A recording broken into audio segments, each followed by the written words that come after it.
श्रीलंका में हुए मानवाधिकार उल्लंघन के खिलाफ यूएन की तरफ से लाए गए प्रस्ताव को लेकर भारत के सामने बड़ी असमंजस की स्थिति देखने को मिली और आखिरकार भारत ने इस पूरी प्रक्रिया से दूर रहने का फैसला किया, जिसमें श्रीलंका के खिलाफ प्रस्ताव को लेकर किसी भी तरह का असर सामरिक तौर पर भारत पर न पड़े।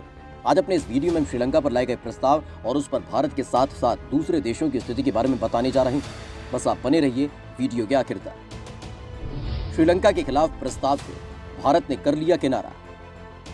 दरअसल संयुक्त राष्ट्र मानवाधिकार परिषद की बैठक में श्रीलंका के खिलाफ एक प्रस्ताव लाया गया, जिसमें श्रीलंका पर मानवाधिकारों के उल्लंघन का आरोप है और उसी को लेकर लाए गए प्रस्ताव पर वोटिंग कराई गई। इसमें कई देशों ने हिस्सा लिया, लेकिन इस पूरी वोटिंग की प्रक्रिया से भारत ने किनारा कर लिया। इस दौरान यूएनएसआरसी में भारत के प्रतिनिधि अनुपस्थित रहे।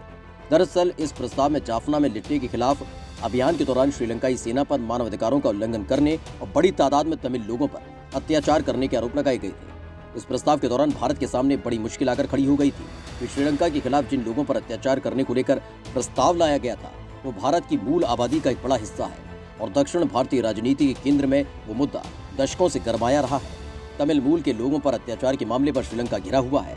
ऐसे में भारत के सामने मुश्किल ये थी कि वो श्रीलंका के साथ पड़ोसी होने का धर्म निभाए या फिर तमिल अल्पसंख्यकों की रक्षा के पक्ष में खड़ा हो, जिसके बाद भारत ने इस प्रस्ताव पर आयोजित वोटिंग से अनुपस्थित होने का फैसला किया।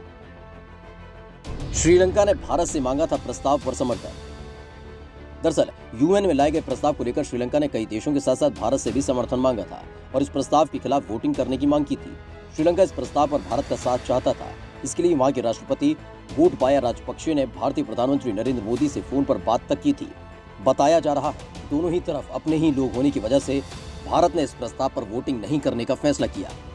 भारत और संयुक्त राष्ट्र मानवाधिकार परिषद के बीच पहले से विवाद है। हाल ही में कृषि कानूनों के विरोध में हो रहे आंदोलन को लेकर दिए गए मानवाधिकार परिषद के बयान के खिलाफ भारत ने तीखी प्रतिक्रिया व्यक्त की थी। जम्मू कश्मीर से आर्टिकल 370 हटाए जाने को लेकर भी भारत और यूएनएचआरसी आमने सामने है, लेकिन मामला सिर्फ इतना भर नहीं था। दरअसल भारत इस मामले में पूरी तरह से मझधार में फंस चुका था। एक तरफ तमिल थे जो भारत से ही संबद्ध हैं, तो वहीं दूसरी तरफ पड़ोसी देश श्रीलंका। भारत के पास इस मुद्दे पर वोटिंग नहीं करने का ही विकल्प मौजूद था, क्योंकि अगर भारत इसके समर्थन में वोटिंग करता तो श्रीलंका नाराज हो जाता। इससे चीन और पाकिस्तान को श्रीलंका में घुसपैठ करने का एक और मौका मिल जाता। वहीं अगर भारत इस प्रस्ताव के खिलाफ वोट करता तो दक्षिण भारत के तमिल नाराज होते। अगले महीने तमिलनाडु में विधानसभा चुनाव होने जा रहे हैं। ऐसे में भारत सरकार ने तमिलों के मुद्दे पर जोखिम न लेते हुए वोटिंग से दूर रहने का फैसला किया।